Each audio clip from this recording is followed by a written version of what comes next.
আসসালামু আলাইকুম। কথা শোনা যায়?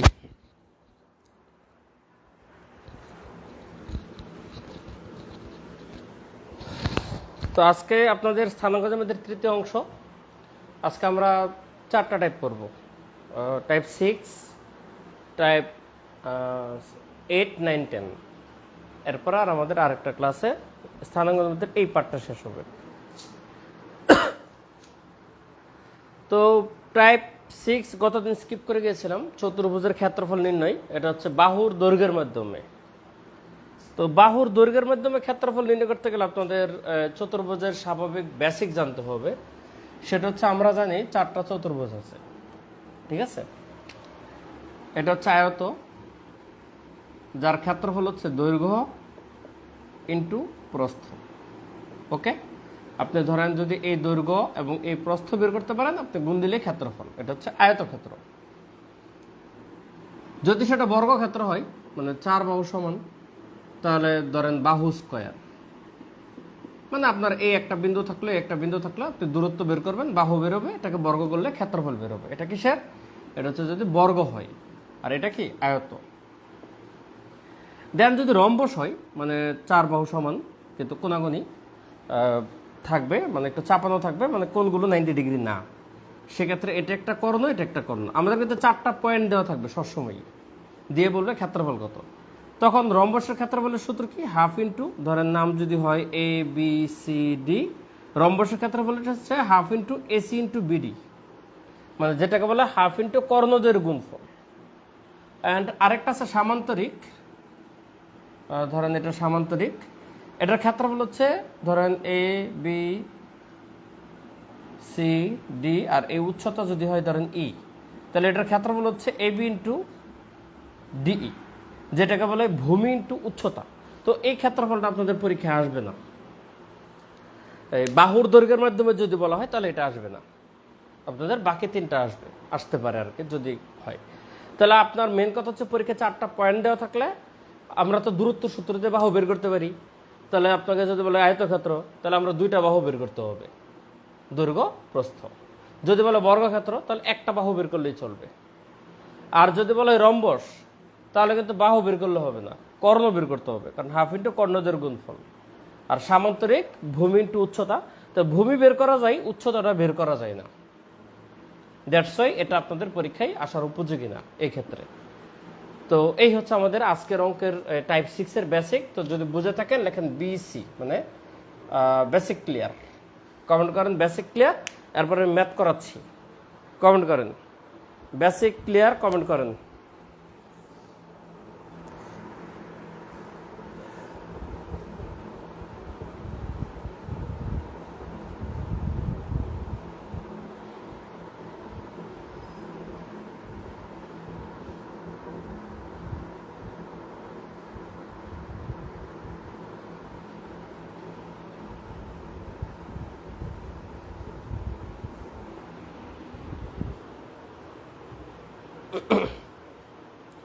আচ্ছা, ঠিক আছে।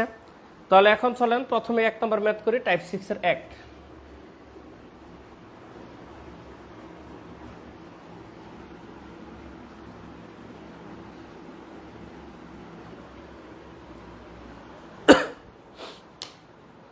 এখানে এবিসিডি চতুর্ভুজের চারটা শীর্ষবিন্দুর স্থানাঙ্ক দেওয়া আছে। চতুর্ভুজটি আঁকতে বলছে এবং যে কোনো দুই বাহু এবং কর্ণের দৈর্ঘ্যের মাধ্যমে ক্ষেত্রফল বের করতে বলছে। এখানে খেয়াল করেন চতুর্ভুজটার নাম কি বলে নাই। আপনাকে একটা চতুর্ভুজ বলছে, কিন্তু এটা যে কি চতুর্ভুজ আপনাকে নাম বলে নাই। তা আপনার নাম যদি না বলে, তাহলে আপনার প্রথমে চতুর্ভুজ কি এটা আপনাকে বের করতে হবে, মানে বিশেষ করে টাইপ 3 আর কি। আপনার চারটা পয়েন্ট দিয়ে যদি বলে এটা ক্ষেত্রফল বের করুন, এখন আপনার ক্ষেত্রফল বের করতে গেলে সূত্র লাগবে, কিন্তু আপনি সূত্র কি ইউজ করবেন? আপনি তো জানেনই না এটা কি, এটা কি আয়ত নাকি রম্বস না বর্গ না সামান্তরিক, আপনি তো জানেন না। ক্ষেত্রফল কেমনে বের করবেন? এই জন্য আপনার প্রথম কাজ হচ্ছে এই চতুর্ভুজটার ধরন বের করা। তো ধরন বের করা আপনাদের শিখাইছি। আপনারা চার বাহুর দৈর্ঘ্য বের করবেন, দুইটা কর্ণ বের করবেন, এ থেকে বোঝা যাবে চতুর্ভুজটা কি। যখন আপনি এটা শিওর হবেন, তখন আপনি চতুর্ভুজের ক্ষেত্রফল বের করতে পারবেন সূত্র দিয়ে। তাহলে আপাতত এখানে যদি আমরা বিন্দুটা আঁকে, আমি সরাসরি বিন্দুগুলো না লিখলাম। একটা পয়েন্ট আছে A10, যেটা হচ্ছে ধরেন A 1,0, আর একটা হচ্ছে বি 0,1, 0,1 এটা হচ্ছে বি। আর একটা হচ্ছে সি -10, এটা হচ্ছে সি -10, অ্যান্ড ডি হচ্ছে 0,-1। তাহলে এটা চারদিকে এক একক করে পজিটিভ সবই, তাহলে চতুর্ভুজ আঁকলে এরকমভাবে একটা চতুর্ভুজ হবে এবং দেখাই যাচ্ছে সবগুলো সমান হবে। তো হোয়াট এভার, আপনার কাজ হচ্ছে চতুর্ভুজ, এটা তো ডি, চতুর্ভুজের ধরন বের করা। তাহলে আপনি এ বি বের করবেন, বিসি বের করবেন, সিডি বের করবেন, আপনি ডিএ বের করবেন, চারটা বাহুর দৈর্ঘ্য বের করবেন। যেহেতু ভাই অলরেডি এগুলো পড়ানো হয়েছে দূরত্ব, আমি এখন শুধু শর্টকাটে দূরত্বগুলো লিখবো, আপনারা বের করে নেবেন। তাহলে এখানে দূরত্ব বের করলে সবগুলোর দূরত্ব √2 আসে, সবগুলো √2। তো যেহেতু সব সমান, তাহলে ও বর্গ অথবা রম্বস যে কোনো একটা। তখন আপনাকে দুইটা কর্ণ বের করতে হবে, একটা হচ্ছে এসি, একটা হচ্ছে বিডি। একটা হচ্ছে এসি আর একটা হচ্ছে বিডি। আপনি যখন এসি কর্ণ বের করবেন এটা আসবে 2 একক, আপনি যখন বিডি কর্ণ বের করবেন এটা আসবে 2 একক। তো কর্ণগুলো সমান, তাহলে কর্ণ যদি সমান হয় তাহলে বর্গ হয়, 4 বাহু সমান হলে বর্গ অথবা রম্বস। আর যদি কর্ণ সমান হয় তাহলে আমাদের কি বর্গ। তাহলে আমরা শিওর হইলাম যে জিনিসটা একটা বর্গ। তাহলে বর্গক্ষেত্রের ক্ষেত্রফল হচ্ছে বাহু স্কোয়ার। এখন দেখেন এই বাহুকে স্কোয়ার করে দিলে যে কোনো একটা বাহু, 4 বাহু তো সমান হবে বর্গক্ষেত্রে, যে কোনো একটা বাহুকে স্কোয়ার করে দিলে বর্গক্ষেত্রের ক্ষেত্রফল 2 একক আসে। এটাই হচ্ছে অ্যান্সার, কিন্তু এটা হবে না। আপনি যদি এটা দিয়ে আসেন আপনাকে 0 দিবে ডাইরেক্ট। আপনাকে বর্গক্ষেত্রের ক্ষেত্রফল বের করতে বলছে, অ্যান্সার 2 একক, ঠিক আছে, অ্যান্সার 2 একক, কিন্তু আপনার অ্যান্সারটা হবে না। কেন হবে না? কারণ এর একটা কারণ আছে। এর কারণ হচ্ছে আপনাকে প্রশ্নে ডিরেকশন দিয়েছে। যদি কিছু না বলতো যে এ বি সি ডি কোনো একটা চতুর্ভুজের 4টা শীর্ষবিন্দু হলে তার ক্ষেত্রফল কত, বলল এ বি সি ডি 4টা বিন্দু একটা চতুর্ভুজের 4টা শীর্ষবিন্দু, ক্ষেত্রফল কত, তখন আপনাদের A B B C C D D A বের করে আপনি বলতেন এটা বর্গ বা রম্বস। যেহেতু কর্ণ সমান অতএব বর্গ, বর্গক্ষেত্রের ক্ষেত্রফল বাহু স্কোয়ার, তখন যে কোনো একটা বাহুকে স্কোয়ার করে দিলে ক্ষেত্রফল 2 আসে। কিন্তু আপনি এখানে দেখেন আপনাকে বলছে 2 বাহু এবং কিভাবে ক্ষেত্রফলটা বের করতে বলছে, 2 বাহু এবং কর্ণের দৈর্ঘ্য নির্ণয়ের মাধ্যমে আপনাকে ক্ষেত্রফল বের করতে বলছে। তাহলে আপনার 2 বাহু বের করছেন, আপনি 4 বাহু বের করছেন, কিন্তু আপনার কাজে লাগাইতে হবে 2 বাহু। মনে করেন এই বাহু আর এই বাহু কাজে লাগাবে। ধরেন এবি বিসি নর্মালি হচ্ছে আমাদের প্রথম আসে, এবি কোনটা, এই যে এটা। ধরেন আপনি এটা আর এটা কাজে লাগাবেন, এই যে এই দুইটা কাজে লাগাবেন। ধরেন এটা আমি কাজে লাগাবো না, এটা একজন চিকন করে দিই, ঠিক আছে। এই দুইটা কাজে লাগাবো এবং আমাকে কর্ণ কাজে লাগাইতে বলছে, যে কর্ণ, ঠিক আছে, কর্ণ। তাহলে এই বাহু কত বেরিয়েছে √2, এই বাহু কত √2, কর্ণ কত 2, ঠিক আছে, কর্ণ হচ্ছে 2। এই হচ্ছে আপনাদের প্রথমে কিন্তু বর্গক্ষেত্র প্রুফ করতে হবে। বইয়ে দেখবেন আমি প্রথম বর্গক্ষেত্র প্রুফ করছি, ঠিক আছে। তারপর হচ্ছে আপনাকে কর্ণ বের করতে হবে। এখন এই 3 বাহু ইউজ করে 3 বাহু রিলেটেড যে ত্রিভুজের ক্ষেত্রফল, ওই সূত্র ইউজ করতে হবে, যে এই সূত্র। বাহুর দৈর্ঘ্যের মাধ্যমে আপনাকে বলছে কি চতুর্ভুজের ক্ষেত্রফল বের করতে। আপনি আগে এই ত্রিভুজটার ক্ষেত্রফল বের করবেন, করে এটাকে 2 দিয়ে গুণ দিবেন, চতুর্ভুজের ক্ষেত্রফল আসবে। কারণ এই 4টা চতুর্ভুজ আয়তবর্গ রম্বস সমতরিক সবগুলোর বেলায় একটা কর্ণ যোগ করলে এটা সমান 2 ভাগে ভাগ হয়ে যায়। এই যে এই কর্ণ দিয়ে চতুর্ভুজটা 2 ভাগে ভাগ হয়েছে, এটার ক্ষেত্রফল যত এটার ক্ষেত্রফল তত। এই জন্য আমরা এটার ক্ষেত্রফল বের করবো, মানে এ বি সি ত্রিভুজের ক্ষেত্রফল বের করবো এটা। তাহলে সূত্র হচ্ছে যে এটা √s * s - a s - b s - c। এখন এস কি অর্ধপরিসীমা, তাহলে এস এর মান কত 2 যোগ √2 যোগ √2 ভাগ হচ্ছে 2, কারণ এস মানে হচ্ছে 3 বাহুর যোগফল ভাগ 2 অর্ধপরিসীমা। তাহলে এটা হচ্ছে 2 + 2 √2, 2 + 2টা √2 ভাগ 2, 2 দিয়ে ভাগ করলে 1 + √2 আসে। এটা হচ্ছে এস এর মান, আপনি এখানে মান বসাতে হবে। 1 + √2 এস এর মান, 1 + √2 মাইনাস এ, ধরেন একটা √2, 1 + √2 মাইনাস বি, ধরেন আর একটা √2, আর 1 + √2 অপর বাহু হচ্ছে -2। এই হচ্ছে আমি 3 বাহুর দৈর্ঘ্য বলছি, একটা √2 বাহু আর একটা √2 বাহু আর একটা হচ্ছে 2। আর এস এর মান যেহেতু 1 + √2 সবগুলো থেকে এখানে মাইনাস। তাহলে এখন আমাদের এই যে এটা বাদ যাবে, কাটবেন না কিন্তু, জাস্ট বাদ দিবেন। তাহলে এটা কত দাঁড়াচ্ছে? এটা হচ্ছে 1 + √2 ইন্টু 1 ইন্টু 1, এগুলো তো 1 হয়, আর এটা হচ্ছে √2 - 1, √2 - 1, কারণ 1 থেকে -2 গেলে √2 - 1। তাহলে ভাই এটা √2 - 1, তাহলে এটা √2 + 1, তাহলে a + b × a - b, a + b × a - b। দেখেন √2 - 1 মানে √2 + 1, তাহলে a + b × a - b কি? a² - b²। আর বাকি দিক থেকে তো আমাদের 1 গুণ হলে কোনো ইম্প্যাক্ট নাই, তাহলে এটা দাঁড়াচ্ছে 2 - 1 = 1। তাহলে এই ABC ত্রিভুজের ক্ষেত্রফল আসছে 1, অতএব চতুর্ভুজের ক্ষেত্রফল আসবে 1 × 2, 2 দিয়ে গুণ, এই যে অ্যান্সার 2। এভাবে আপনাকে অ্যান্সার বের করতে হবে, নাহলে নাম্বার পাবেন না। তো যদি ম্যাথটা বুঝে থাকেন লেখেন ডান, ম্যাথটা বুঝে থাকলে কমেন্ট করেন ডান, ডান কমেন্ট করেন ডান।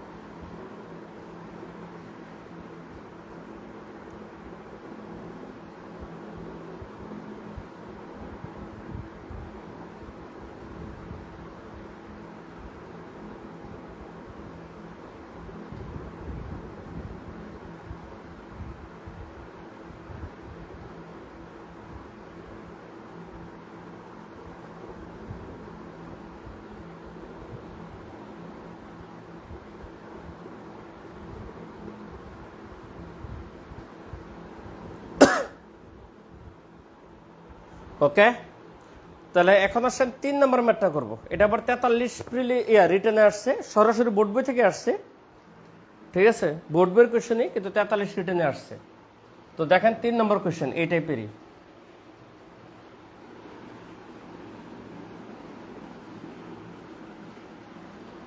এখানে আপনাকে 4টা পয়েন্ট দিচ্ছে, ABCD, A 2 - 3, B 30,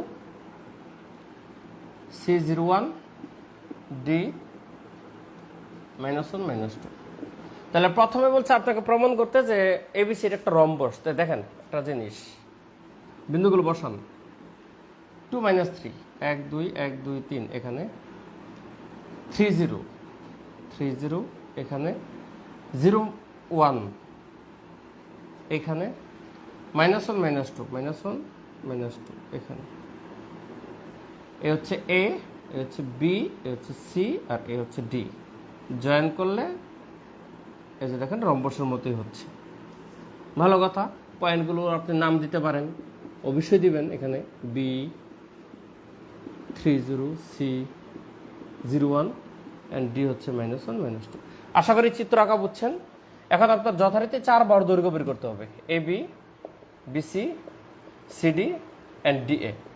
কিন্তু আমি আপনাদের দৈর্ঘ্যগুলো বের করে দেখাবো না, আমি বই থেকে দেখে দেখে দৈর্ঘ্যগুলো লিখে ফেলবো, কারণ আপনাকে কনসেপ্ট শেখানোটার দায়িত্ব, বুঝছেন না?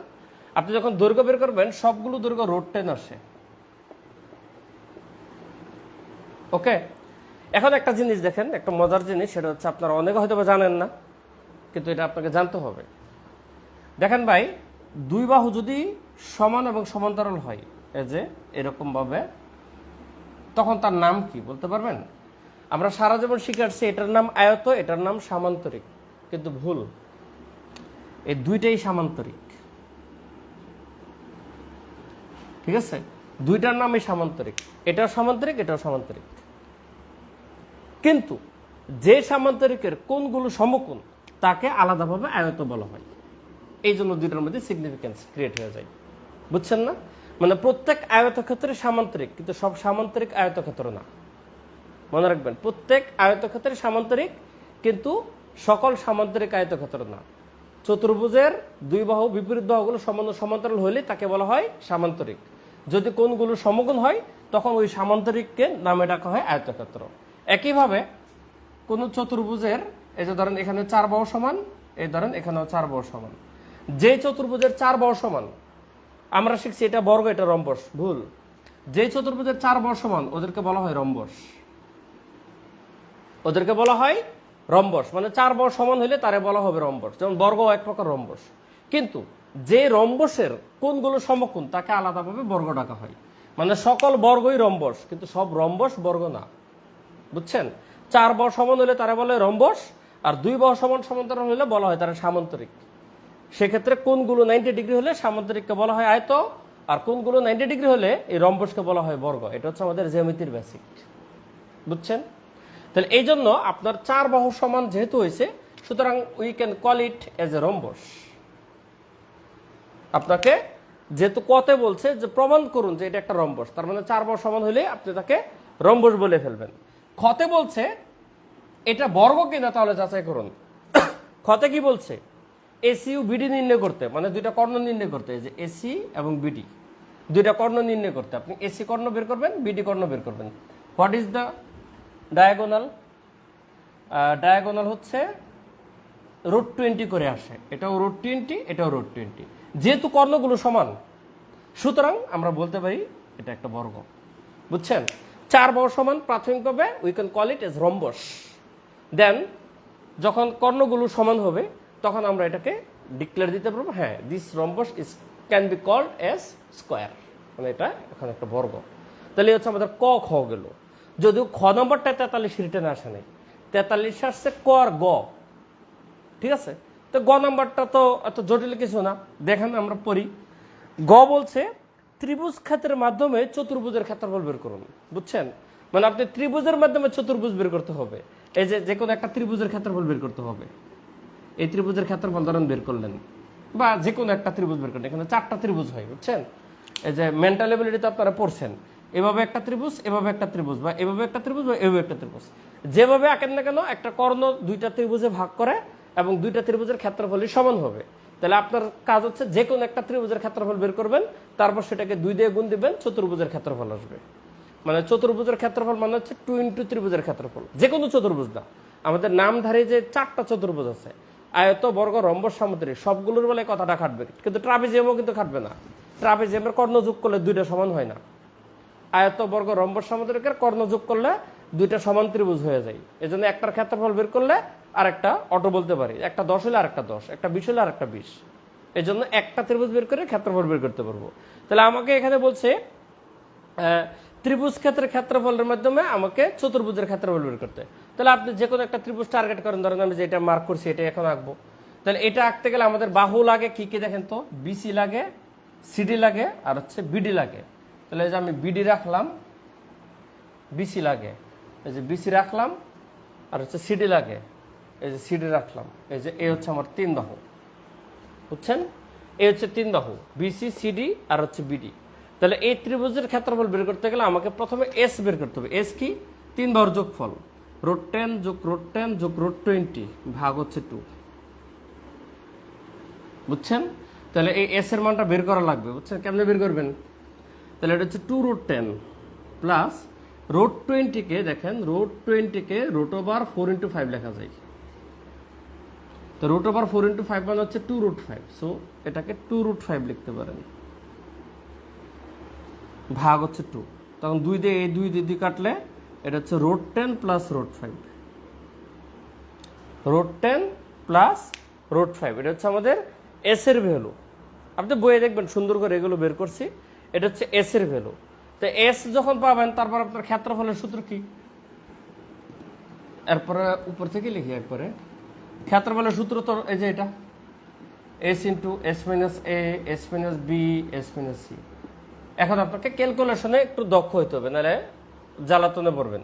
তাহলে এটা হচ্ছে আমাদের এস এর মান, আর 3টা মান আমি এখানে লিখি, একটা √10, আর একটা √10, আর একটা হচ্ছে √20। √20 না লেখা আমরা 2√5 লিখবো, হ্যাঁ, আর একটা হচ্ছে 2√5। তাহলে এই হচ্ছে আমার 3টা বাহু, একটা এ, বি, সি এর মান, আর একটা এস এর মান। এখন নিয়ে আমি এখানে বসাবো, কারণ লাইনটা বড় লাগবে, এই জন্য আমি আলাদা লিখে নিয়েছি এখানে স্পেস ক্রিয়েট করার জন্য। তাহলে সূত্রে বসাই। ফার্স্ট হচ্ছে এস এর মান √10 প্লাস √5, ভালো কথা।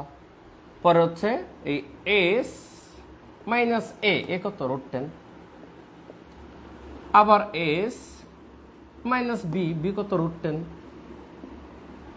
দেন এগেন এস মাইনাস হচ্ছে সি, সি কত -2√5। ভালো কথা, মান বসাইছি। এখন আমাকে যোগ বিয়োগ করতে হবে। দেখেন, ভয় পাবেন না, ধৈর্য ধরে করতে হবে, এটা তো কিছু করার নাই। √10 যোগ √5 লিখলাম। এটা এই √10 কাটা, তাহলে থাকবে এখানে √5।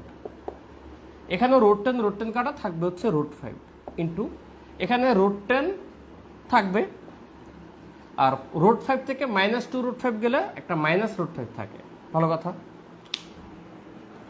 এখন একটু দেখেন, এটা পড়ছে a + b * a - b, মানে কত? a² - b², এটা সেকেন্ড ব্র্যাকেট দিবেন, ইন্টু এই √5 হয়ে যাবে √5²। এখন এটা কত?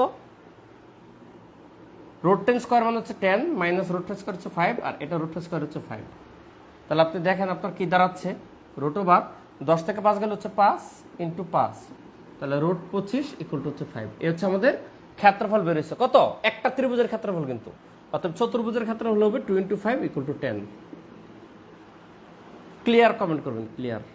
এগুলো কিন্তু সহজ অঙ্ক, তবে সহজ অঙ্ক মানে কনসেপ্টের দিক থেকে সহজ, কিন্তু ক্যালকুলেশনের দিক থেকে আপনাকে একটু ভোগান্তি পোহাতে হবে। যারা ক্যালকুলেশনে খুব স্লো, তারা খুব কেয়ারফুলি করবেন, একটু এদিক সেদিক হলে কিন্তু রেজাল্টটাকে মিলবে না। তাহলে আমাদের আলটিমেটলি ক্ষেত্রফলটা হচ্ছে 10, যেটা চতুর্ভুজের ক্ষেত্রফল, রম্বস বা বর্গ যেটাই বলেন, কিন্তু ওটা ত্রিভুজের ক্ষেত্রফল বের করলে ক্ষেত্রফল আসে 5। ওকে, আপনারা CLR ক্লিয়ার কমেন্ট করুন।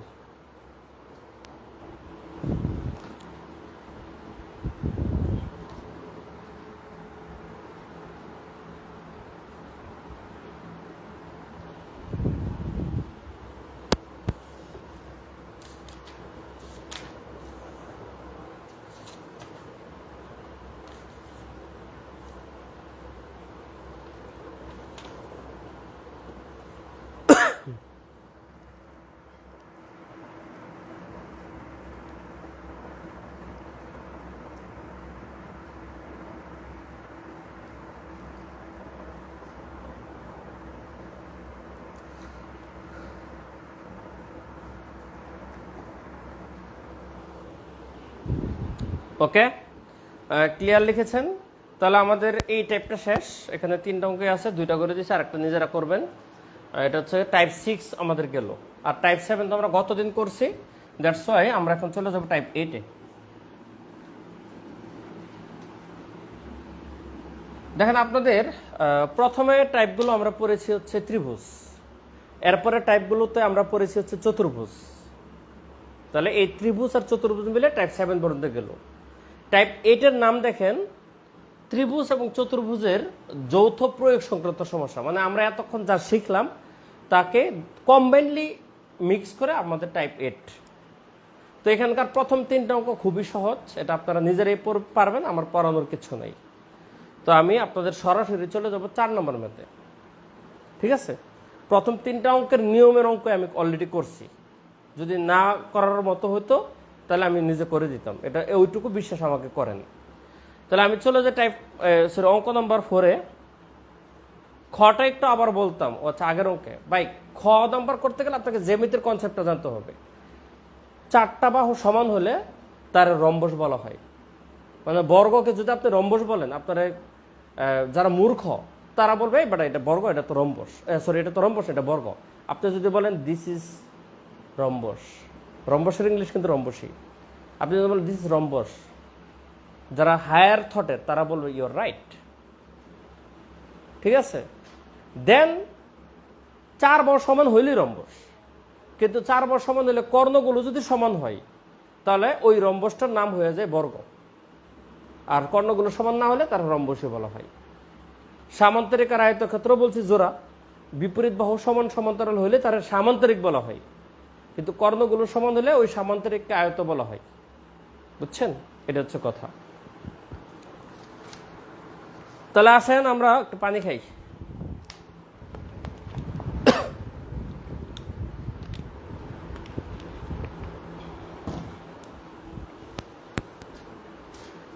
তাহলে আমরা টাইপ 8-এর 4 নম্বর ম্যাথ করব। Board clear? এখানে বলছে 3টি বিন্দুর স্থানাঙ্ক লিখি, a -2 1, b 10 6 and c a minus 6, মানে এই যে এখানে একটা আননোন ডাটা দিয়ে দিচ্ছে, এটা যেমন সলিড, এটা যেমন সলিড, এটা ভেজাল, এ দিচ্ছে 3টা পয়েন্ট, ভালো কথা। এখন আপনাকে প্রশ্নে বলে দিচ্ছে A B equal to BC, এটা বলা আছে, তাহলে এ এর মান বের করতে বলছে, এর সম্ভাব্য মান সমূহ নির্ণয় করুন। যেহেতু মান সমূহ বলছে তার মানে বোঝা যাচ্ছে এখানে 2টা মান আসবে, তাহলে আমরা এর মানটা বের করব। এটা মোটেও জটিল কিছু না, ইজি, আমি না পারলেও আপনারা পারতেন। এরপরে আপনাকে বলছে এর মানের সাহায্যে, এর মান বের করার পরে আপনাকে বলছে যে ত্রিভুজ গঠিত হয় তাহলে ক্ষেত্রফল। এখন খেয়াল করেন, আপনার এর যেহেতু 2টা মান আসবে তাহলে এটা 2টা বিন্দু হয়ে যাবে। ধরেন এর মান আপনার কথার কথা যা বলতেছি, এর মান ধরেন 10 বেরোলো, এর মান ধরেন 5 বেরোলো, তাহলে আপনার 10 মাইনাস 6 একটা পয়েন্ট, একবার ক্ষেত্রফল বের করবেন। আর যদি 5 আসে তাহলে 5 মাইনাস 6 আরেকটা পয়েন্ট, আরেকবার ক্ষেত্রফল বের করবেন। আর ক্ষেত্রফল যখন এখানে তো আপনাকে পদ্ধতি মেনশন করে দেয় নাই, তাহলে আপনার পদ্ধতি মেনশন না করলে আপনাদের বলছি ঘড়ির কাঁটার বিপরীত ক্রমের সাথে আপনারা ক্ষেত্রফল বের করে ফেলবেন। তাহলে যেহেতু ক্ষেত্রফল বের করা শিখাইছি, তাহলে আমার দায়িত্বটা কি জানেন? আমার দায়িত্বটা শুধু আপনাকে এর মান বের করে দেওয়া, এরপরে ক্ষেত্রফল নিজেরা বের করে নেবেন। আমি এর মানটা বের করে দিই।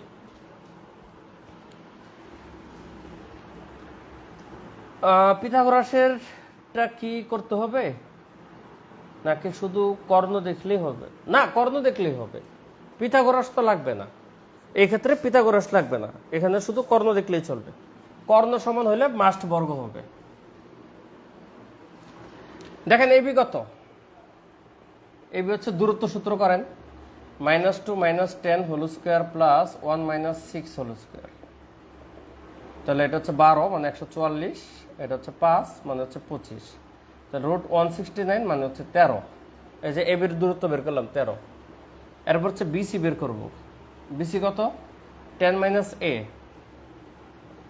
Whole square plus 6 plus 6 whole square, minus মাইনাসে প্লাস হয়ে যাবে, তাহলে এটা দাঁড়াইলো 10 তো হচ্ছে 100, মাইনাস হচ্ছে 20a প্লাস হচ্ছে a স্কোয়ার, আর এটা হচ্ছে 144, ঠিক আছে? এই যে এটা 6 × 12, 12 স্কোয়ার 144, আর এটা a minus b whole square সূত্র বাংলা, তাহলে দাঁড়ালো এটা হচ্ছে a square minus 20a plus 100 আর 144 হচ্ছে 240, তাহলে এটা দাঁড়ালো হচ্ছে বিসি। তাহলে ভাই আপনাকে বলছে এবির মান যত বিসির মান তত, তাহলে এই যে আপনার বিসির মান মানে a square minus 20a plus হচ্ছে 240 ইকুয়াল টু লিখতে পারেন কত? এই 13। এটা সমান হচ্ছে এই 13। এইটুকু হচ্ছে অঙ্ক, এরপরে বাকিটুকু হচ্ছে সিম্পল ক্যালকুলেশন, আপনারা নিজেরাও করে নিতে পারবেন। কিরকম? এই রুট সরাইয়া এই পাশে স্কোয়ার দেন, তাহলে এটা মানে কত? 169। তারপর a square minus 20a plus 240 বিয়োগ 169 ইকুয়াল টু 0, তাহলে 240 থেকে 169 গেলে বিয়োগ ফলটা কত? আমি এদিকে লিখে ফেলি,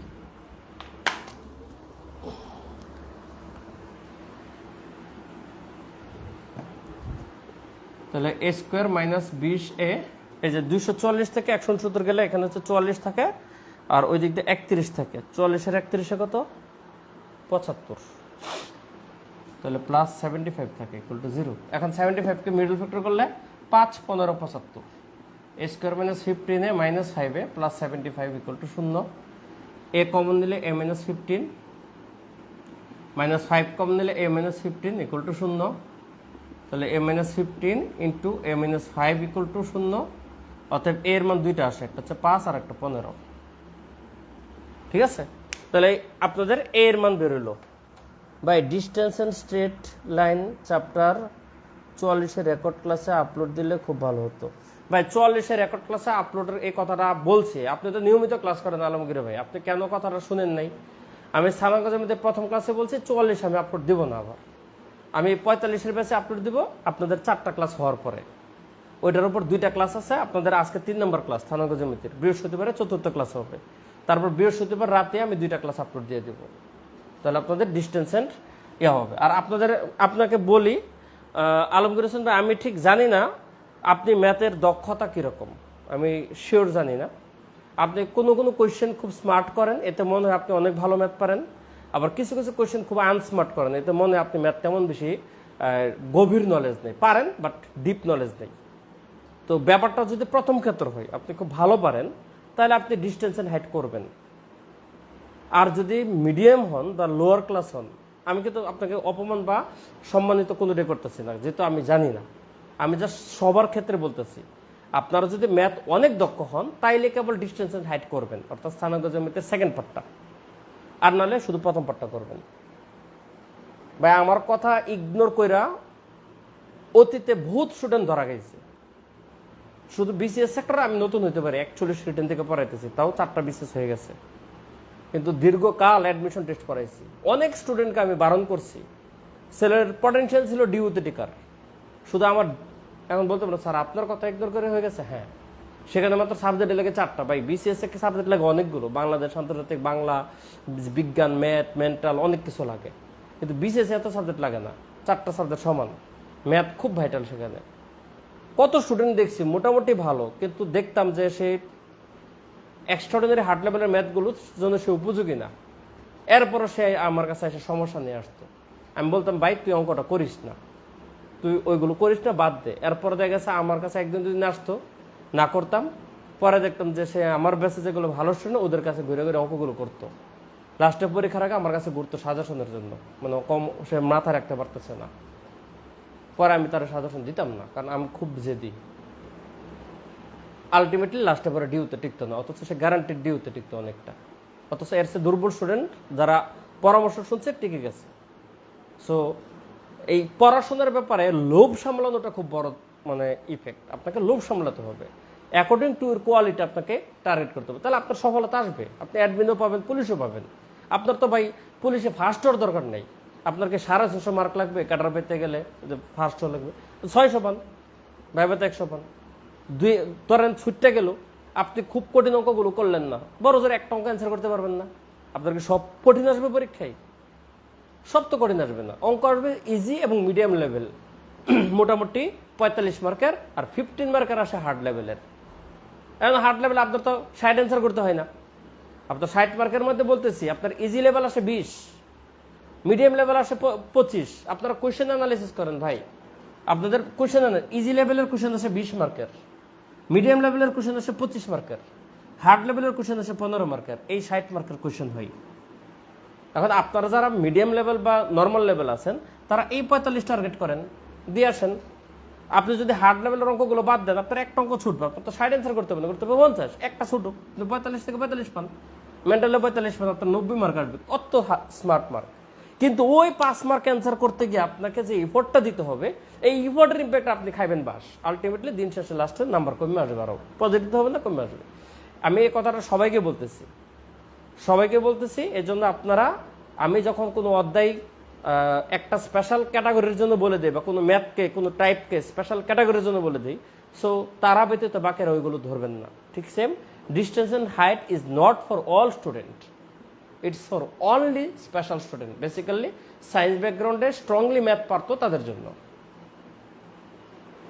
কেন আমরা কি কঠিনগুলো শিখবো না? হ্যাঁ শিখবেন, পরীক্ষা আসলে শিখবেন, কেন শিখবেন না? ত্রিকোণমিতি আপনাকে যাত্রা ধরে হলে পড়াতে হবে, আপনাকে শিখতে হবে, কারণ পরীক্ষা কোয়েশ্চেন আসবে, চেষ্টা করতে হবে। কিন্তু তো কোয়েশ্চেন আসে না ভাই, একে তো কঠিন, আর দ্বিতীয়ত কোয়েশ্চেন আসে না, আপনি কেন ভাই উলুবনে মুক্ত ছড়াবেন? বি স্মার্ট হন। ত্রিকোণমিতি অনেক কঠিন টপিক, মাথার ভিতর ঢুকবে না, চতুর্ভাগের ব্যবসা বেড়ে ঢুকবে না, আমি ধীরে ধীরে পড়াবো। যারা নন সায়েন্স, ত্রিকোণমিতি, সাইন কস ট্যান এটা কিচ্ছু বুঝেন না, তাদেরকে আমি বোঝানোর চেষ্টা করবো, কারণ সেখান থেকে মার্ক আসবে, নিশ্চিত মার্ক আসবে, বুঝছেন না? তাহলে আপনাকে পারতে হবে। কিন্তু যেখান থেকে নিশ্চিত না, কালে ভদ্র অঙ্ক আসেই না এবং কঠিন, কেন পড়বো রে ভাই? আমার কাছে চুলকাইছে? আমি টিচার, আমি আপনাকে প্রোভাইড করব কন্টেন্ট, ডিরেক্ট লাইভ ক্লাস হোক বা রেকর্ড ক্লাস হোক, it's my duty, but it's not your duty to read it, mind ইট।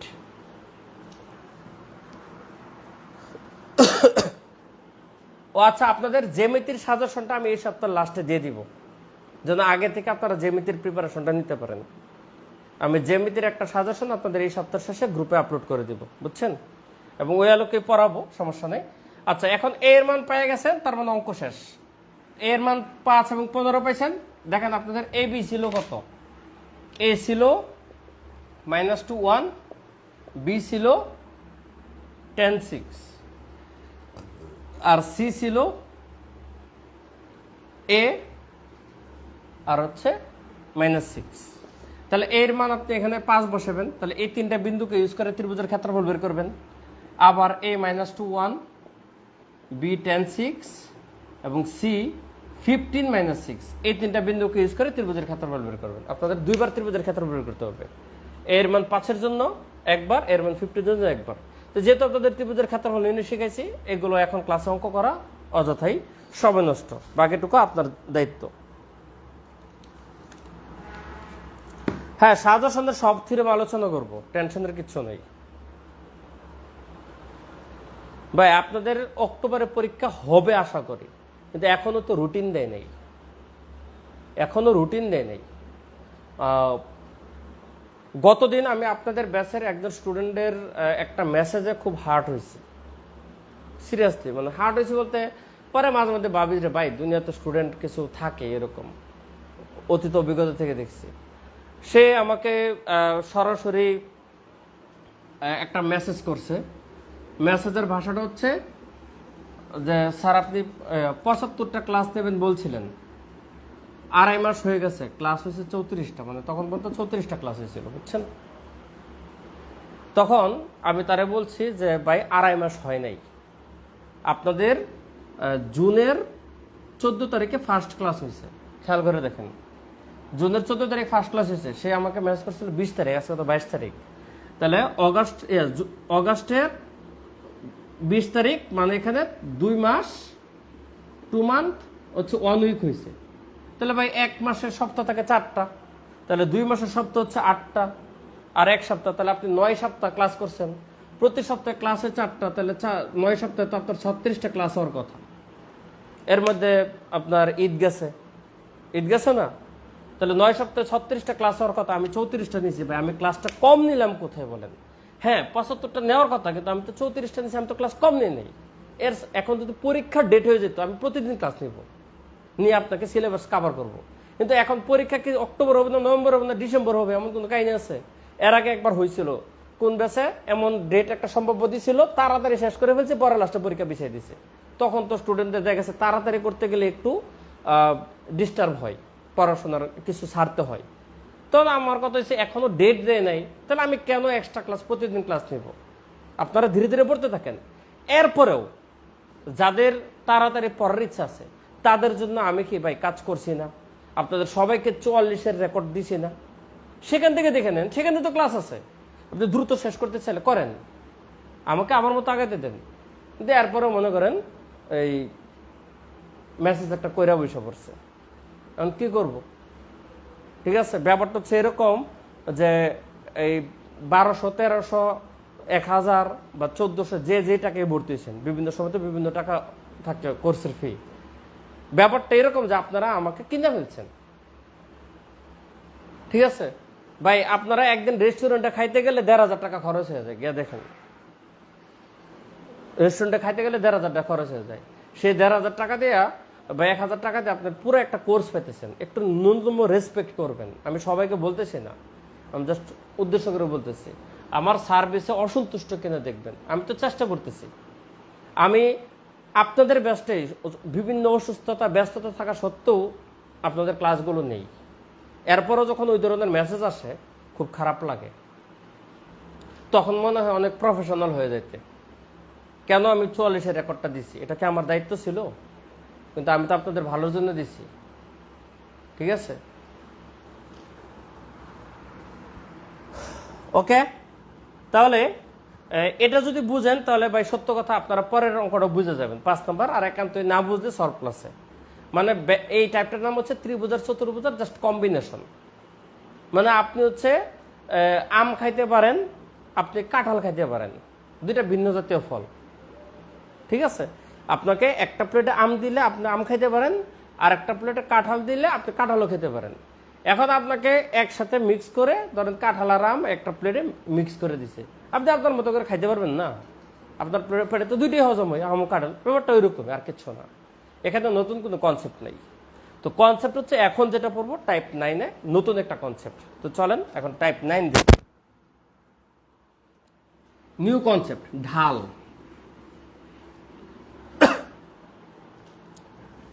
এখন ঢাল জিনিসটা কি? ঢাল জিনিসটা হচ্ছে আমাদের একটা সরল রেখা কতটুকু হেলানো এটা বের করে। দেখেন আপনি এখানে একটা পয়েন্ট আর এখানে একটা পয়েন্ট, দুইটা পয়েন্ট জয়েন করলে একটা রেখা হবে, ঠিক আছে? তাহলে এই রেখাটাই আপনার মনে করেন যে এখানে এক্স অক্ষ ওয়াই অক্ষ আসছে, তাহলে এই এক্স অক্ষের সাপেক্ষে, এটা হচ্ছে বেজ, ভূমি তো এক্স অক্ষ, এটার সাপেক্ষে রেখাটা কতটুকু হেলানো আছে, তাহলে এই যে এই অ্যাঙ্গেলটা আমাদের বের করতে হয় আর কি, এটি হচ্ছে ঢাল। বুঝছেন? অন্যভাবে সংজ্ঞা দিচ্ছি যে এটা ডেফিনেশন হচ্ছে কোন একটা সরল রেখা, যেমন এই যে এ আর বি, এটা হচ্ছে আমাদের কাঙ্ক্ষিত সরল রেখা, কোন একটা সরল রেখা এক্স অক্ষের, এটা হচ্ছে এক্স ও এক্স প্রাইম, এক্স অক্ষ, তাই না? তাহলে কোন একটা সরলরেখা এক্স অক্ষের ধনাত্মক দিকের সাথে, যেমন এক্স অক্ষের ঋণাত্মক দিকের হচ্ছে এটা, এই যেমন এটা এক্স অক্ষ, রেখাটা এক্স অক্ষকে ছেদ করছে, তাহলে এটা হচ্ছে ধনাত্মক সাইড আর এটা হচ্ছে ঋণাত্মক সাইড। আমাদের ঋণাত্মক সাইড দিয়ে ঢাল বের করতে পারি, ধনাত্মক দিয়েও করতে পারি, যে কোনো একটা করলেই চলে, দুইটার আবার দুই সূত্র। তা আমরা স্বাভাবিক ডেফিনেশনে ধনাত্মক দিকেই শিখি। তো ধরেন এটা এখানে থিটা কোণ উৎপন্ন করছে, কোণের মেজারমেন্ট আমরা জানি না, দেখতে মনে হইতেছে 45 ডিগ্রি, কিন্তু এটা 60 হতে পারে, 42 হতে পারে, 41 হতে পারে, কিচ্ছু জানি না। তো কোন একটা রেখা যদি এক্স অক্ষের সাথে থিটা কোণ উৎপন্ন করে, তাহলে টেন থিটাকে ঢাল বলা হয়, মানে ওই থিটার সাথে টেন নিতে হয়, ট্যানজেন্ট, ট্রিগোনোমেট্রিতে ট্যানজেন্টকে ঢাল বলা হয়। এখন এই ঢালকে সাধারণত এম দিয়ে প্রকাশ করা হয়, স্মল লেটার এম দিয়ে, মানে ঢালের রিপ্রেজেন্টেশন হচ্ছে এম, আমরা বিভিন্ন প্রকাশ করি না ওইরকম। তাহলে M equal to ten theta, তাহলে কোন একটা সরল রেখা এক্স অক্ষের সাথে যদি থিটা কোণ উৎপন্ন করে, তাহলে টেন থিটার হচ্ছে ঢাল। তাহলে আপনাদের এই অধ্যায়ে আপনার এই স্থানাঙ্ক জ্যামিতির পরেই আপনাদের ত্রিকোণমিতি আলোচনা আসবে। ত্রিকোণমিতির উপরে মোটামুটি আপনাদের ক্লাস মিনিমাম 6টা আছে, একদম মিনিমাম 6টা, ম্যাক্সিমাম 7টা ক্লাসও লাগতে পারে ত্রিকোণমিতির উপরে, কথা বুঝছেন? কারণ এগুলো দৌড়ানোর ইস্যু না, আমি দৌড় দিতে পারবো পাটিগণিতে, বুঝছেন? পাটিগণিতের রিটেন পার্টগুলো সহজ থাকে, তার চেয়ে প্রিলি কঠিন থাকে, বুঝছেন? তাহলে দৌড় দিতে পারবো, কিন্তু ত্রিকোণমিতি একটা হার্ড টপিক, এখানে দৌড়াদৌড়ির কিচ্ছু নেই। তাহলে আমরা ত্রিকোণমিতি খুব ধীরে ধীরে শিখবো, সেখান থেকে আমরা ত্রিকোণমিতি সব জিনিসই শিখবো, সাইন, কস, সেক, কোসেক, ট্যান, সব ভ্যালুই আমাদের শিখতে হবে, সেটা আমরা পরে। তাহলে আপাতত যেহেতু ত্রিকোণমিতি আমরা এখানে পড়ি নাই, কিন্তু এই টাইপটা প্রত্যেকের জ্যামিতি ফেস হইতে পারে, দ্যাটস ওয়াই আপনারা কয়েকটা মান আমি দিয়ে দেবো, এটা করে মুখস্থ করেন। যেমন টেন 0 ডিগ্রি মান হচ্ছে 0, টেন 30 ডিগ্রি মান হচ্ছে 1/√3, এগুলো 9 10-এ মুখস্থ করছেন। টেন 45 ডিগ্রি মান হচ্ছে 1, টেন 60 ডিগ্রি মান হচ্ছে √3/2, টেন 90 ডিগ্রি মান হচ্ছে অসংজ্ঞায়িত, এটা আপনাদের জীবনে আসবে না, লাগবে না। আরো দুইটা ভ্যালু শিখবেন, একটা হচ্ছে টেন 120 ডিগ্রির মান, এটা হচ্ছে -√3, ও আচ্ছা এখানে ভুল লিখছি, এটা হচ্ছে √3, টেন 120 হচ্ছে -√3, এবং টেন 135 ডিগ্রি হচ্ছে -1। কেন এগুলো মাইনাস হলো, কেন এগুলো প্লাস হলো, ভ্যালুগুলো কিভাবে আসছে, এগুলো আমরা ত্রিকোণমিতিতে শিখবো। আপনি নিজেও তখন ত্রিকোণমিতি যখন 7টা ক্লাস করবেন, তখন আপনার মনে কোয়েশ্চেন জাগবে না যে এটা কেন মাইনাস, বা এটা √3 হলে এটা কেন -√3, এই জিনিসগুলো আমি আপনাদের শেখাবো, বুঝছেন? কোর্সের ভিতরে শেখাবো, আপনারা শিখবেন। আপাতত আমাকে স্থানাঙ্ক জ্যামিতির জন্য এইটুকু মুখস্থ করে নেবেন। তাহলে একটু লেখেন, আমি এটা মুছে ফেলবো, 20 সেকেন্ড টাইম দিলাম এই ভ্যালুগুলো লেখার জন্য, পরে মুছে ফেলবো। মুছে আমাকে ঢাল আরো বুঝতে হবে।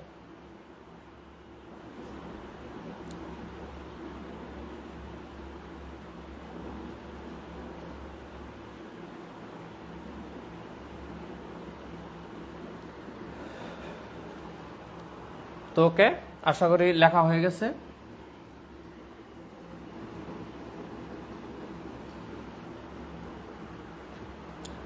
এখন ঢাল আপনাকে যদি থিটা দেওয়া থাকে, ধরেন বললো কোন একটা সরলরেখা এক্স অক্ষের ধনাত্মক দিকের সাথে 45 ডিগ্রি কোণ উৎপন্ন করে, তাহলে রেখাটির ঢাল কত? আপনি শুধু টেন 45 ডিগ্রি বের করবেন, মান কত? 1, এটাই ঢাল, অর্থাৎ এম এর মান 1।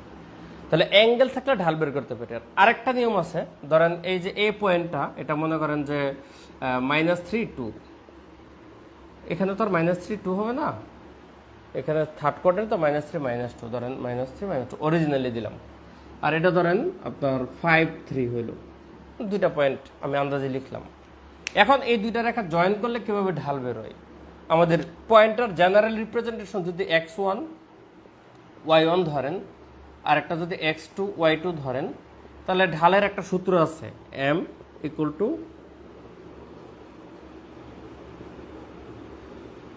কোটি দ্বয়ের অন্তর বাই ভুজ দ্বয়ের অন্তর। এখন বলতে পারো স্যার কোটি কি ভুজ কি? এই যে ওয়াই কে বলা হয় কোটি আর এক্স কে বলা হয় ভুজ। একটা পয়েন্টের মান তো এক্স আর ওয়াই, যে কোনো বিন্দুর প্রথম ভ্যালুটা হচ্ছে ভুজ আর পরের ভ্যালুটা হচ্ছে কোটি। তাহলে এই কোটিদের অন্তর বেসিক্যালি বলতে পারেন y1 minus y2 by x1 minus x2, মানে কোটি হচ্ছে y, তাহলে y এর ডিফারেন্স ডিভাইডেড বাই x এর ডিফারেন্স। তাহলে এই ঢালটা কত হবে? y এর ডিফারেন্স y1 কত, ধরেন এটা -2 মাইনাস x1 y, এটা হচ্ছে y1 -2 আর এটা হচ্ছে y2 3, নিচে হচ্ছে x1 মাইনাস x2, x1 হচ্ছে যে -3 মাইনাস x2 হচ্ছে 5, তাহলে এটা আসতেছে -5 ডিভাইডেড বাই হচ্ছে -8, তাহলে মাইনাস মাইনাস কাটা, ঢাল হচ্ছে 5/8, এটা হচ্ছে m এর মান। তাহলে আপনাদের এটাই বেশি ব্যবহার হবে এখানে এই অধ্যায়ে স্থানাঙ্ক জ্যামিতির এই পার্টে আপনাদের এই সূত্রটা বেশি ইউজ হবে। কোন একটা রেখা বের করতে গেলে আপনার দুইটা পয়েন্ট দেওয়া থাকবে, তাহলে ঢাল মানে হচ্ছে কোটিদের অন্তর বাই ভুজদের অন্তর। তাহলে কোটি মানে কি ওয়াই গুলোর অন্তর ডিভাইডেড বাই ভুজদের অন্তর। আপনি কিন্তু এই যে এটাও করতে পারেন চাইলে, y2 minus y1 divided by x2 minus x1, যেহেতু ডিফারেন্স বলছে এটাও অ্যালাউড, কিন্তু এটা অ্যালাউড না যে y2 মাইনাস y1 করলেন আর এখানে x1 মাইনাস x2 করলেন, এটা পসিবল না। মানে আপনি যদি y দিয়ে শুরু করেন 1 দিয়ে, x1 দিয়ে শুরু করতে হবে। আপনি যদি y2 দিয়ে শুরু করেন x2 দিয়ে শুরু করতে হবে। মানে y এর ডিফারেন্স করছেন 2 থেকে 1 আর x এর ডিফারেন্স করবে 1 থেকে 2, এটা সম্ভব না, এটা সূত্র আপনাকে অ্যালাউ করে না। মানে আপনাকে স্টার্টিং পয়েন্টটা সেম হইতে হবে, বুঝছেন? মানে এখান থেকে এখানের গ্যাপ করতে পারেন বা এখান থেকে এখানের গ্যাপ করতে পারেন। তাহলে ওয়াই যদি এখান থেকে বিয়োগ দেন তাহলে এক্সও এখান থেকে বিয়োগ দিতে হবে। মানে ওয়াই দিলেন এখান থেকে বিয়োগ, এক্স দিলেন এখান থেকে বিয়োগ, আপনার যেখানে সুবিধা না, এখানে আপনার সুবিধা কাজ করতে হবে না। আপনার স্বাধীনতা আছে, you can start from any point, but you have to pick every value from starting point. আপনাকে ফার্স্ট টাইম যে কোনো বিন্দু নেন, এটা নেন, এটা নেন, এটা কোনো সমস্যা নয়, কিন্তু ওয়াই যেখান থেকে শুরু করবেন এক্স সেখান থেকে আপনাকে স্টার্ট করতে হবে, এটা খেয়াল রাখতে হবে। That's all. তাহলে এই হচ্ছে আমাদের ঢালের বেসিক। আমরা চলেন এখন ম্যাথে চলে যাই। এখানে প্রথম যে ম্যাথটা আছে 1 নাম্বার, এই ম্যাথটা 43 রিটেন আসছে। দেখেন কত সহজ ম্যাথ, রিটেনে আসে আড়াই মার্ক দিয়ে আসছিল 43 রিটেনে। দেখেন অঙ্কটা করি, আশা করি ফর্মুলা বুঝছেন।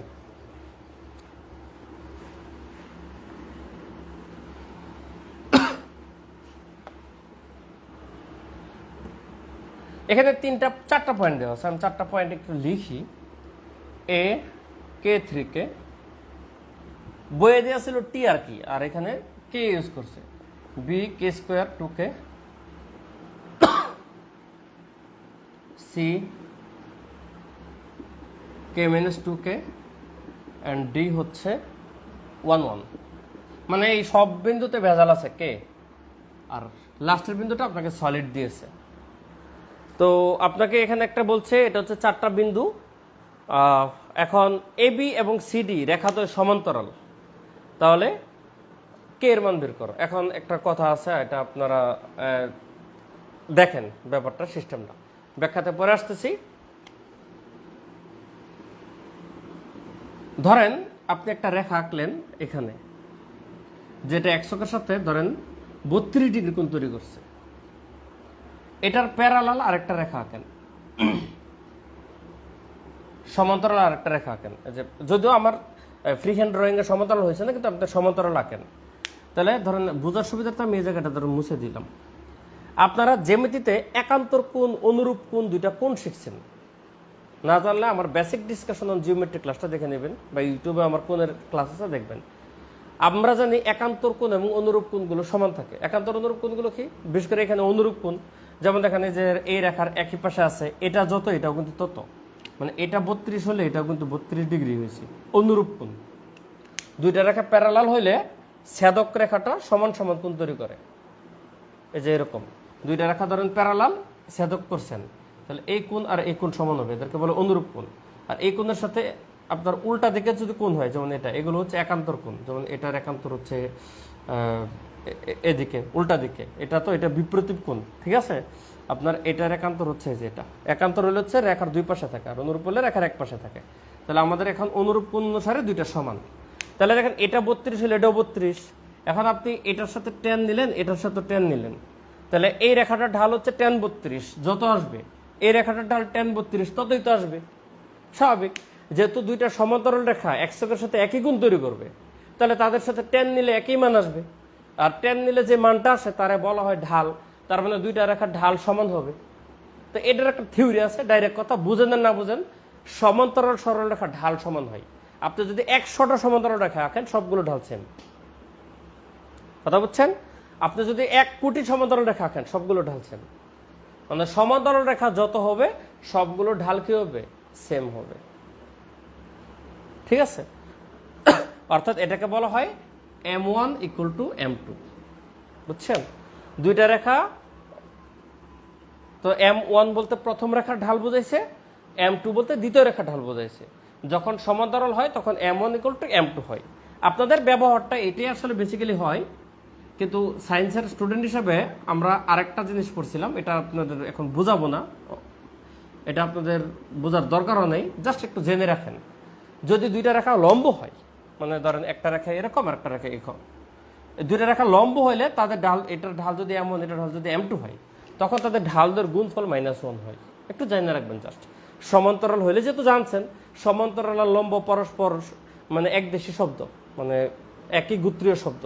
তাহলে সমান্তরাল হলে m1 = m2 হয়। একটা কিউরিওসিটি জাগতে পারে, তাহলে স্যার লম্ব হলে কি হয়? লম্ব হলে m1 m2 গুণফলটা -1 হয়।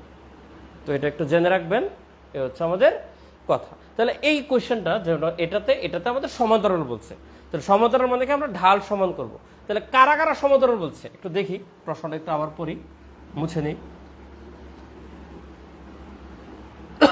তো এখানে আমাদের বলে দিয়েছে এই যে AB এবং CD সমান্তরাল। তাহলে আপনি AB-র ঢাল বের করেন। AB-র ঢাল কত? কোটি দূরান্তর, এই যে 3k - 2k, কোটি দূরান্তর ডিভাইডেড বাই ভুজ দূরান্তর k - k²। এটা থেকে যেহেতু এটা বিয়োগ দিছি y, তাহলে ভুজও এটা থেকে এটা বিয়োগ দিতে হবে। এটা হচ্ছে AB রেখার ঢাল। আর CD রেখার ঢাল কত? CD এই যে k - 1, y থেকে y বিয়োগ, আর k - 2 -1, এটা হচ্ছে x থেকে x বিয়োগ। তাহলে এটা হচ্ছে আমাদের AB রেখার ঢাল, এটা হচ্ছে CD রেখার ঢাল। তো যেহেতু বলছে দুইটা রেখার ঢাল সমান্তরাল, ঢাল সমান তো বলে দেন এই প্রশ্নে, সমান্তরাল বলে দিছে, সমান্তরালের ঢাল সমান হবে, সো দুইটা ইকুয়াল হবে। এইখান থেকে আপনাকে কে এর মানটা বের হবে। আপনাকে কিন্তু বের করতেছে কে এর মান কত। খুব সিম্পল ইস্যু। দেখেন অঙ্কটা করতে ম্যাক্সিমাম সময় লাগছে 2 মিনিট। আমার যারা 43 রিটেন দিছে সবাইকে অঙ্কটা আমি বোর্ডে একদম সরাসরি ক্লাসে করাইছি, আপনাদের যেমন এরকম, ঠিক আছে? 2 মিনিটও লাগে না বুঝলে অঙ্কটা করতে। তাহলে এখন হচ্ছে আমাদের ক্যালকুলেশন করা। তাহলে 3k - 2 হচ্ছে কে, আর এটা k - k² থাকুক, অথবা একটা কাজ করতে পারতেন, এখানে কে কমন নিয়ে নিতে পারতাম, কমন নিলে একটু কাটাকাটি হয়ে যেত। ঠিক আছে, আমরা এক কাজ করি, কে এটা কমন নিয়ে নিই, তাহলে একটু কাটাকাটি হয়ে যাবে। কে কমন নিলে এটা 1 - k হবে, ওকে।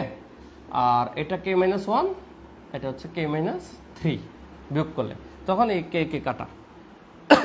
এবার আর গুণ করেন, এখানে তো 1 আছে তাই না? তাহলে এভাবে গুণ দেন আগে, 1 এর সাথে কে গুণ দিলে k - 3 = অথবা আপনি এভাবেও গুণ দিতে পারেন, আগে একটা দিলেই চলে। এখন এই 1 - k আর k - 1 গুণ দিব, তাহলে দেখেন 1 দিয়ে k - 1 কে গুণ দিলে k - 1, আর -k দিয়ে এটাকে গুণ দিলে -k² - k এটা হয়। এখন আমাদের কাজ হচ্ছে সবগুলোকে এক পাশে আনা। তাহলে k - 3 সব এক পাশে আনেন, এগুলো এই পাশে আসলে বিয়োগ চিহ্ন চেঞ্জ হয়ে যাবে, -k + 1 + k² - k = 0। সব এক পাশে নিয়ে আসছি। এখন যোগ বিয়োগ করেন, k² একটা আছে, কে কয়টা আছে? একটাকে বিয়োগ হয়ে গেছে, প্লাস লাগে মাইনাস, তাহলে আরেকটা থাকে মাইনাসের কে। সংখ্যা কত থাকে? এখানে -3, এখানে 1 থাকবে হচ্ছে -2 = 0। এবার এটাকে মিডল ফ্যাক্টর করব। দেখেন মিডল ফ্যাক্টর করি, k² - k - 2 = 0, 2 একে 2, k² - 2k + k - 2 = 0, k common k - 2 plus 1 common k - 2 = 0, তাহলে k - 2 k + 1 = 0। অতএব কে এর মান দুইটা, এটার জন্য 2 আর এটার জন্য -1, এটাই রেজাল্ট। অনেকক্ষণ ধরে ডান কমেন্ট করেন না, সবাই কমেন্ট করেন ডান। ম্যাথটা বুঝে থাকলে সবাই ডান কমেন্ট করেন, আমি আরও 1-2টা অঙ্ক করব। ঠিক আছে, দেখে নিই কোনটা কোনটা করবো, সময়ের কি অবস্থা সেটাও দেখি।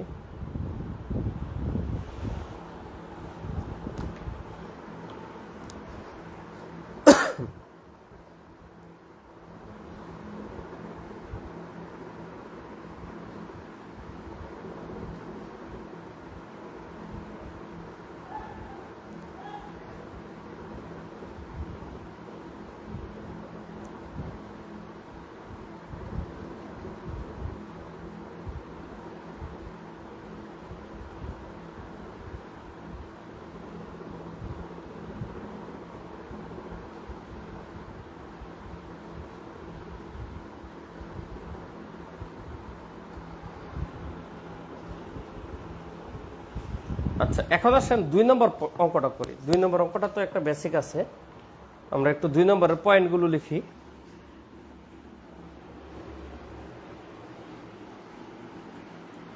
এখানে 3টা পয়েন্ট দেওয়া আছে, A T1 B 24 C 1, T, এবং বলে দিচ্ছে 3টি ভিন্ন বিন্দু সমরেখা হলে টি এর মান কত।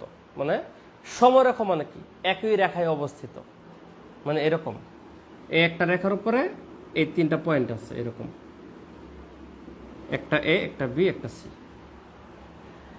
এখন এখান থেকে এই ম্যাথটা 2টা থিওরি দিয়ে করা যায়, 2টা থিওরি দিয়ে করা যায়। একটা থিওরি আপনাদের বলে দিই, কিন্তু করাবো না, যেহেতু এটা স্থানাঙ্ক জ্যামিতির এখানে রুলস আপনারা করে না। বাট যারা সায়েন্স ব্যাকগ্রাউন্ড থেকে আসছেন তারা চাইলে করতে পারেন, কারণ আপনারা এই অঙ্কটার সাথে পরিচিত। এইভাবে দেখেন, একটা ট্রায়াঙ্গেল ফর্ম করতে গেলে আমাদের 3টা পয়েন্ট ডিফারেন্ট লাগে। এই ক্ষেত্রে আমাদের ত্রিভুজের একটা ক্ষেত্রফল থাকে, বিন্দুগুলো যত বড় হোক, যত ডিস্টেন্স হবে, ক্ষেত্রফল তত বড় হবে। মানে মেন কথা হচ্ছে, একটা ত্রিভুজের 3টা বিন্দু যদি 3 জায়গায় থাকে, তাহলে তাদের দ্বারা যে ত্রিভুজটা তৈরি হয়, এই ত্রিভুজের একটা ক্ষেত্রফল দৃশ্যমান আছে। এখন যদি 3টা বিন্দু একই সরলরেখা হয়, এরকম আমরা বলতে পারেন যে স্যার এখানে ত্রিভুজ কোথায়, এটা তো একটা সরলরেখা।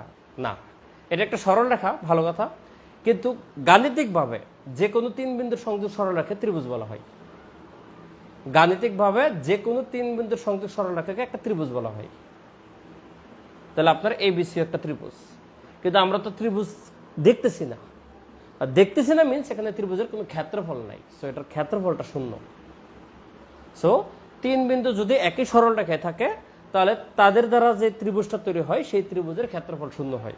আর 3 বিন্দু যদি একই সরলরেখায় না থাকে, তাদের দ্বারা যে ত্রিভুজ তৈরি হয় তার একটা ক্ষেত্রফল থাকে, মানে শূন্য নয়।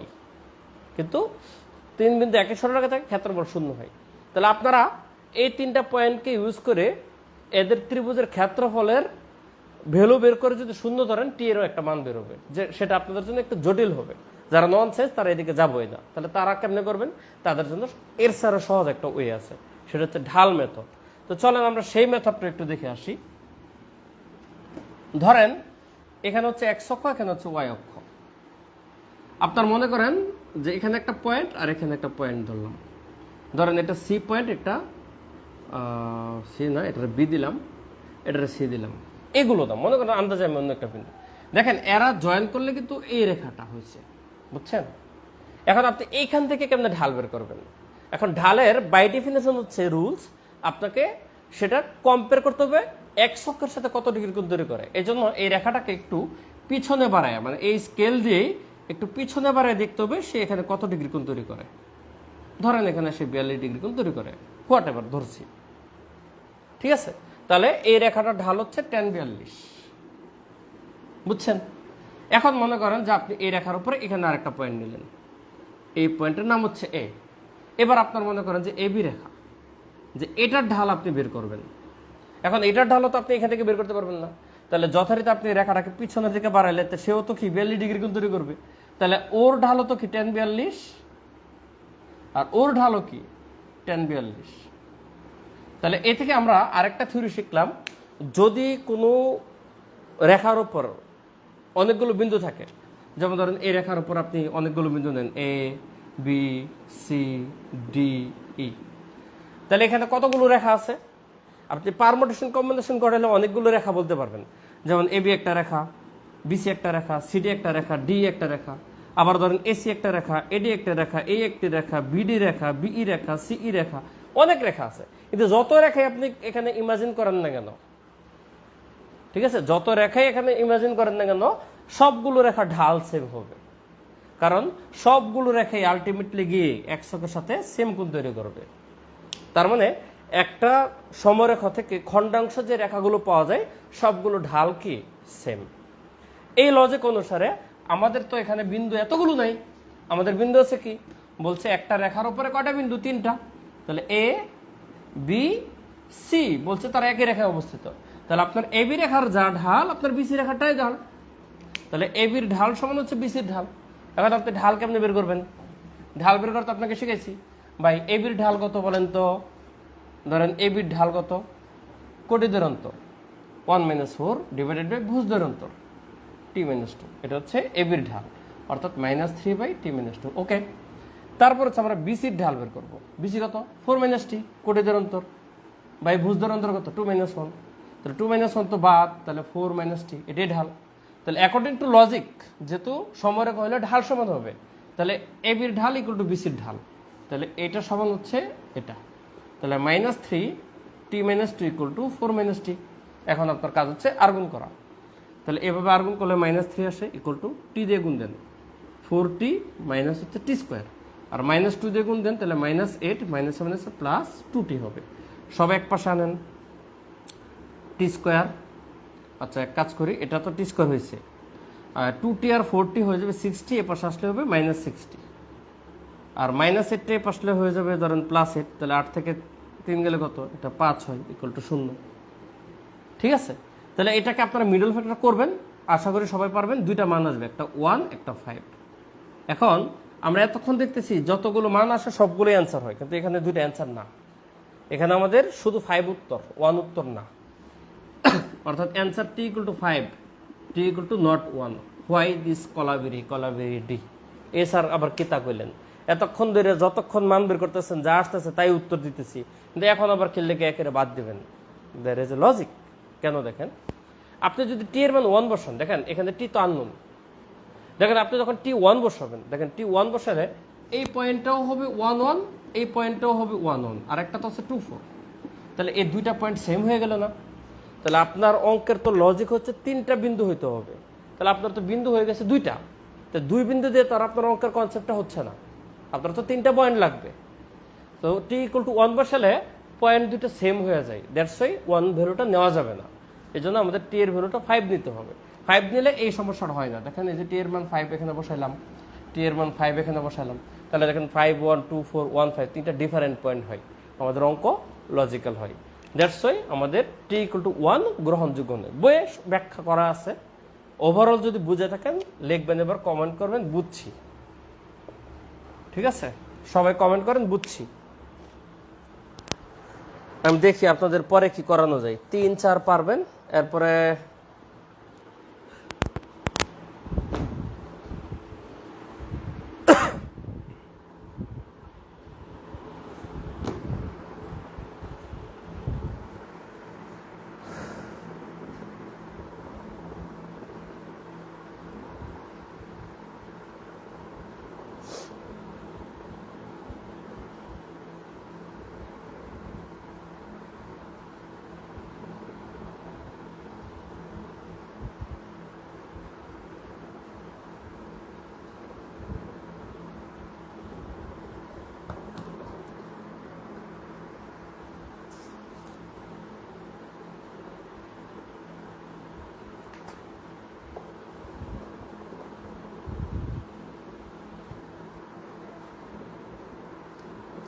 আচ্ছা, এখানে আর যে আরো অঙ্কগুলো আছে এগুলো আমি চাইলে করাইতে পারতাম, কিন্তু আপনারা পারবেন, বুঝছেন। এখানে বইয়ের হেল্পে আপনারা সবগুলো অঙ্ক করতে পারবেন, আমি সবগুলো রিডিং করে দেখছি। ঠিক আছে, এখানে নতুন কোনো ভেজাল নাই, তাই আমরা চলে যাই টাইপ 10-এ। আর এরপর আটকালে তো আমি আসি।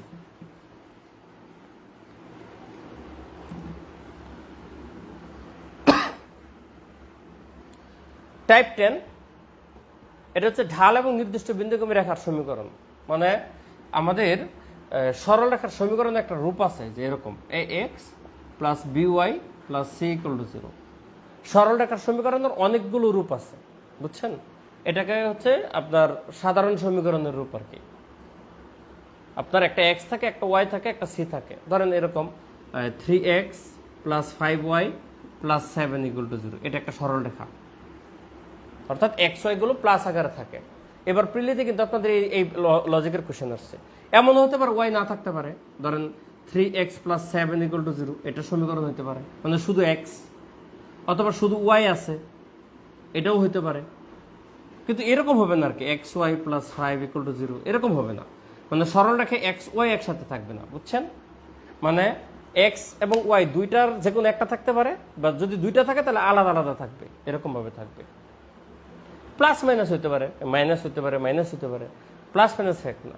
তাহলে সরল রেখার সমীকরণ প্রকাশ হচ্ছে যে একটা এক্স থাকবে, একটা ওয়াই থাকবে, একটা কনস্ট্যান্ট থাকবে, বা কনস্ট্যান্টও না থাকতে পারে, যে কোনোটার ভ্যালু 0 হতে পারে। ধরেন a 0 হলে এক্স চলে যাবে, b 0 হলে ওয়াই চলে যাবে, c 0 হলে এটা থাকবে না। যেমন x = 2, এটাও যেমন সমীকরণ, x = 0 এটাও সমীকরণ। তাহলে এই ক্ষেত্রে কনস্ট্যান্টটা কি? 0 থাকে, তাই না? তাহলে মেন কথা হচ্ছে এটা হচ্ছে সরল রেখার সমীকরণের ফরম্যাট। এখন আপনার একটা সমীকরণ, ধরেন এটা একটা সরল রেখার সমীকরণ, তাহলে আপনি বুঝলেন এটা একটা সরল রেখা, কিন্তু আপনার তো এটা বের করতে হবে কেমনে আসছে এটা। তাহলে সরল রেখার সমীকরণ বের করার অনেক উপায় আছে, আর এই উপায়গুলো নিয়েই হচ্ছে আপনাদের ওই যে পরের অংশ, যেটা ইন্টারমিডিয়েটের ম্যাথ, সেটার কাজ, এই যে দূরত্ব উচ্চতা ওইখানের। তা আমাদের সেই ব্যাপারগুলো অতটা ইম্পর্টেন্ট না, এই জন্য এখানে যেটুকু দরকার সেটুকু। 9-10 এর বইয়ে শুধু সরল রেখার সমীকরণ বের করে একটা প্রসেস নিয়ে আলোচনা করছে, সেটা হচ্ছে এই প্রসেসটা, ঢাল এবং নির্দিষ্ট বিন্দুগামী রেখার সমীকরণ। ধরেন নির্দিষ্ট বিন্দু বলতে কি বুঝি? একটা পয়েন্ট আপনি আন্দাজে ধরেন। এখন আন্দাজে তো আপনি একটা পয়েন্ট ধরতে পারেন, কিন্তু যে কোনো বিন্দুকে নর্মালি প্রকাশ করা হয় এভাবে, x1 y1, আপনার একটা পয়েন্ট আর একটা ঢাল মনে করেন m। তাহলে আপনার যে কোনো একটা সমীকরণ আছে, যে সমীকরণ আপনাকে বের করতে হবে সরল রেখার, যে রেখার ঢাল হচ্ছে m, এবং সেটা এই পয়েন্ট দিয়ে যায়। ব্যাপারটা এরকম, m ঢাল মনে করেন যে 45 ডিগ্রি। তো জাস্ট লাইক আপনার যদি 45 ডিগ্রি বলে দেয়, ঢাল থেকে আপনি ডিগ্রিটা বের করা যায়, বুঝছেন? তো ধরেন 45 ডিগ্রি কোণ করে আপনি একটা রেখা আঁকবেন, এই 45 ডিগ্রি, এবং সেটা ধরেন আর একটা পয়েন্ট দিয়ে যায়, ধরেন এখানে 2 - 3 বা 2 + 3 একটা পয়েন্ট দিয়ে সে যাচ্ছে, ঠিক আছে? এই কোঅর্ডিনেটে তো ফার্স্ট পজিটিভ হয়, জাস্ট এমনি বললাম আর কি। তাহলে এই পয়েন্টটি হচ্ছে x1 y1। তাহলে এই অবস্থা থেকে সমীকরণ বের করার সূত্র হচ্ছে যে এটা y - y1 = m × x - x1, মুখস্থ করবেন। ঢাল এবং নির্দিষ্ট বিন্দুগামী সরল রেখার সমীকরণ মুখস্থ, y - y1 = m × x - x1। এখন বলতে পারেন স্যার x আর y কি? এটা হচ্ছে সরল রেখার সমীকরণের ম্যান্ডেটরি পার্ট, থাকতেই হয়। m কি? প্রশ্নে দেওয়া থাকবে যে ঢাল কত, দেওয়া থাকবে, আপনাকে বলে দেবে যে ঢাল 2, ঢাল 3, ঢাল 5, ঢাল 4/5, যাই বলবে এটা এখানে বসাইবেন। x1 y1 কি বলবে? এটা ওই বিন্দুতে যাচ্ছে, বসাও, তাহলে হয়ে যাবে। যেমন প্রথম অঙ্কটা দেখেন, 1 নম্বর অঙ্ক। 1 নম্বর অঙ্ক টাইপ, এটা কত? এটা তো আজকে লাস্ট টাইপ 10। এখানে বলছে কোনো একটি সরল রেখা, তার ঢাল হচ্ছে 3, এই যে ঢাল 3 বলছে, মানে m = 3, এবং সে -2 - 3 বিন্দু দিয়ে যায়, মানে এই যে এটাই x1 y1। এই যে we got our required value, so we have to put this value in this formula. বাকি কাজ ক্যালকুলেশন। এই যে y - y1, y1 কত? -3, m কত? 3, x - x1, x1 কত? -2। তাহলে y - is a +3 = 3 × - is a +2, মানে x + 2, ঠিক আছে? তাহলে y + 3 = 3x + 6, এরপরে শুধু x সেট করবেন, 3x + 6 - y - 3 = 0, মানে এগুলোকে ওই পাশে নিচ্ছি। তাহলে 3x - y, এই যে 6 থেকে 3 গেলে কত? +3 = 0। আপনি দেখেন বইয়ের উত্তরটা এটা। তো বুঝলে লেখেন ইয়েস। সহজ অঙ্ক, সূত্রটা মুখস্থ করতে হবে, সূত্রটা মুখস্থ করতে হবে। না চিত্র লাগবে না, চিত্র লাগিবে না রে ভাই। এই স্থানাঙ্ক জ্যামিতিগুলো বোঝার সুবিধার্থে চিত্র লাগবে, মানে বোঝানোর জন্য চিত্র লাগে, কিন্তু পরীক্ষার জন্য চিত্র লাগে না। চিত্র ম্যান্ডেটরি না। চিত্র ম্যান্ডেটরি থাকলে তো আমি বইয়ের মধ্যে, অঙ্কের মধ্যে দিতাম। যে সমস্ত অঙ্কের মধ্যে চিত্র আছে বইয়ে, সেগুলোতে আপনারা চিত্র দেওয়ার চেষ্টা করবেন, বুঝবেন যে সেখানে লাগবে। যে অঙ্কগুলোতে বইয়ে চিত্র নাই, বুঝবেন যে নো নিড। তাহলে আপনারা ইয়েস কমেন্ট করেন, এরপর আমি আর অঙ্ক করাচ্ছি।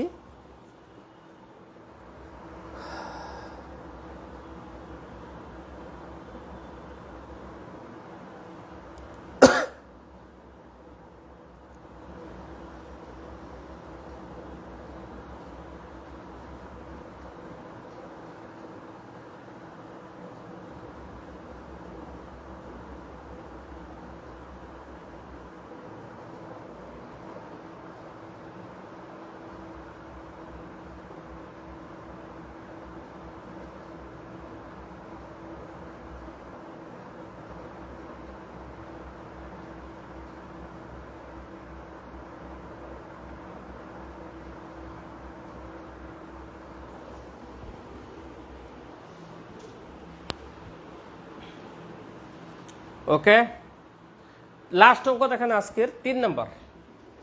সূত্রটা রাখি, হ্যাঁ লাগবে।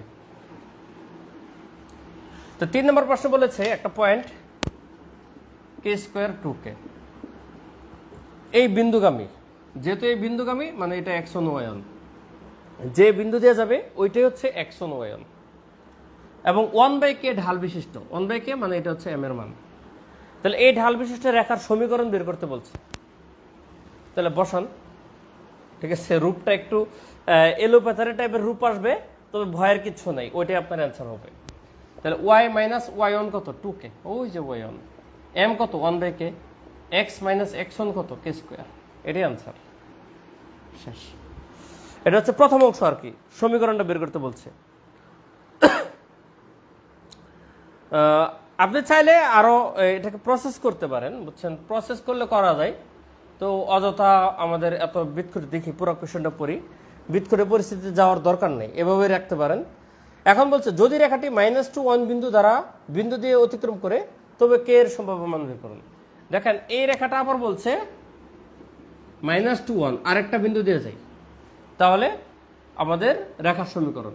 দেখেন একটা পয়েন্ট পরবর্তীতে আপনার সমীকরণ যদি জানা থাকে, যে কোনো একটা সমীকরণ আপনার জানা থাকে, সেটা যদি কোনো পয়েন্ট দিয়ে যায় তাহলে সেটা হচ্ছে x আর y এর মান, ঠিক আছে। প্রথম হচ্ছে যে বিন্দু দিয়ে যাবে, মানে আপনি সমীকরণ জানেন না, আপনি সমীকরণ বের করবেন, তখন যে বিন্দু দিয়ে যাবে সেই বিন্দুটা হচ্ছে x1 y1। তারপর আপনার যদি সমীকরণ জানা থাকে, যেমন এই যে এখন আমাদের সমীকরণ জানা আছে, তখন যদি আপনাদের কোনো বিন্দু দিয়ে যায় সেটা হচ্ছে xy এর মান। তাহলে এই যে xy এখানে বসাই দেন, এটা হচ্ছে y, এটা হচ্ছে x, তাহলে এই যে এটা হচ্ছে y 1 minus 2k equal to 1/k, x কত -2 মাইনাস k স্কোয়ার। জাস্ট এই -2 1টা x এর পরিবর্তে বসাইছি। এখন এটা ক্যালকুলেশন করলে আপনার k এর মান বের হয়ে যাবে। এই যে k দিয়ে আর গুণ হবে, করেন, এটা হচ্ছে k মাইনাস 2k স্কোয়ার, আর 1 দিয়ে এটা গুণ হলে তো কোনো চেঞ্জ ঘটবে না। এখন আপনি সবগুলো ওই পাশে নিয়ে যান, কারণ এটা বড়, তো আপনি এক পাশে আনতে পারেন, ওই পাশে নিয়ে গেলে সুবিধা হয়। তাহলে এই পাশে 0 রাখি, ওই পাশে সব নিয়ে যাই। তাহলে -2 minus k square minus k plus 2k square.